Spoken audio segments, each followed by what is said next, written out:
Vamos direto ao ponto. A gente sabe que a teoria hospitalar é fundamental, mas é a execução perfeita, ali na ponta, que realmente salva vidas. Hoje, vamos transformar o documento referencial sobre a higienização dos equipamentos do setor de imagem em um guia prático, supervisual e direto. A ideia é desconstruir exatamente como deve ser feita a limpeza e a desinfecção desses equipamentos móveis, criando um padrão à prova de falhas. Para não deixar passar absolutamente nada, dividimos essa análise em 5 passos bem rápidos: o inimigo invisível, o arsenal de proteção, preparando o terreno, a ação e cuidado no leito. E para fechar, o golpe final. Então, começando com a fase 1, o inimigo invisível. É crucial entender exatamente com o que a gente está lidando nos corredores. Pensa comigo, todo santo dia pacientes críticos recebem um raio-x móvel direto no leito. É um procedimento que não dá para adiar, claro. Só que isso traz um risco enorme, que é a famosa contaminação cruzada. E o grande problema é que tem micro-organismo multiresistente que é teimoso demais, sobrevivendo na superfície do equipamento por meses se a gente vacilar. E por que o rigor tem que ser absoluto? O documento referencial traz um alerta super contundente da enfermeira Camila Daniele Francisco. Ela bate na tecla de que infecções por esses patógenos resistentes não são um simples detalhe. Elas jogam a mortalidade lá em cima, esticam o tempo de internação e fazem os custos da assistência explodirem. Ou seja, é um efeito cascata brutal. O quarto do paciente muitas vezes funciona como um verdadeiro esconderijo para essas bactérias. Se a gente pular qualquer etapa do protocolo de limpeza, o próprio ambiente facilita que essas bactérias peguem carona no equipamento e saltem para o próximo leito. O que nos leva à fase 2, o arsenal de proteção. Saber quem é o inimigo exige entrar no campo de batalha com a armadura certa. A lista de materiais para essa operação é curtinha, mas inegociável. A equipe tem que ter na mão os EPIs corretos, compressas que não precisam ser estéreis, aquele desinfetante padrão aprovado pela Comissão de Infecção Hospitalar e, claro, o saco de lixo certo.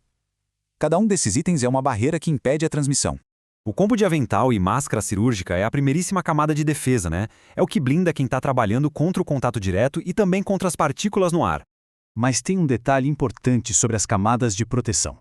Dependendo do tipo de isolamento daquele quarto, não basta só colocar o avental de chumbo da radiologia, que já é pesado. Tem que sobrepor com um avental de isolamento descartável correto por cima. É uma proteção dupla, de fora para dentro. Chegamos na fase 3, preparando o terreno. O arsenal está na mão. Beleza, agora é hora de agir. Passos 1 e 2 da nossa cartilha. Chegou na unidade e localizou o leito? A parada obrigatória e imediata é a pia. A higienização minuciosa das mãos vem antes de tudo. Não dá para relar no equipamento e muito menos no paciente antes de lavar as mãos muito bem lavadas. Com as mãos limpas, entramos no passo 3, hora de calçar as luvas de procedimento. E o detalhe de ouro aqui, a luva vai para a mão antes de qualquer interação com a máquina de raio-x. É assim que a gente mantém a integridade do equipamento móvel intacta. O passo 4 é literalmente o coração do exame, a placa DR. Essa placa tem que ser encapada com um invólucro plástico descartável de um jeito super rigoroso. É atenção cirúrgica mesmo, cobrindo a placa inteira para não deixar nenhuma frestinha vulnerável ao ambiente. Fase 4. Ação e cuidado no leito. Equipamento selado e equipe protegida, a gente entra no território do paciente.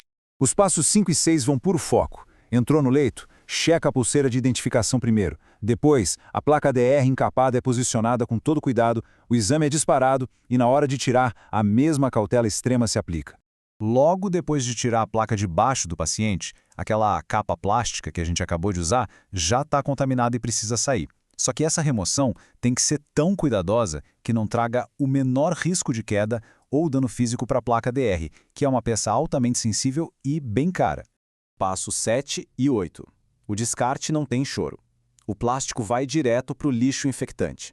O equipamento é puxado para fora da área de isolamento e as luvas da equipe, que estão ali potencialmente sujas de tudo que é bactéria, são retiradas na hora. E aí a gente vai para a nossa última etapa, a fase 5, o golpe final. É aqui que garantimos a segurança para o próximo atendimento. Olha, isso aqui é o pulo do gato do protocolo. Tirar o equipamento do isolamento obriga uma troca de luvas imediata. É uma quebra de cadeia de transmissão real. Não tem como, de jeito nenhum, começar a limpar a máquina usando a mesma luva que estava lá dentro mexendo no paciente. Somente depois de calçar um par fresquinho de luvas é que a limpeza mecânica e a desinfecção química começam de verdade. É passar o produto adequado por toda a extensão das áreas tocadas para varrer qualquer sujeira, seja ela orgânica ou inorgânica. O passo 9 detalha exatamente como usar a química a nosso favor. O desinfetante padrão do hospital, tipo um Perox 4D, vai direto na compressa para umedecer o tecido. Só que o documento exige uma técnica de segurança super específica para fazer isso sem acidentes. A regra é claríssima. A mão que segura a compressa tem que ficar em formato de concha. O bico do spray fica a uns 3 centímetros de distância ali do pano, e o detalhe que previne acidentes é que isso tem que acontecer bem longe do rosto, justamente para zerar o risco de inalar aqueles vapores químicos. Seguindo religiosamente esses 9 passos, da lavagem das mãos até a técnica de spray com a mão em concha, a máquina de raio-x vira um verdadeiro beco sem saída para as bactérias super resistentes. A gente quebra a corrente de transmissão ali mesmo. E isso nos deixa com uma reflexão enorme. Fica claro como essas pequenas ações super disciplinadas, feitas num único leito, formam, na verdade, um escudo gigantesco que protege o hospital inteiro. É acertar nos mínimos detalhes que mantém um macro seguro. Entender essa engrenagem muda para sempre a forma como a gente enxerga a segurança no setor de imagem. Fica a reflexão para a próxima rotina.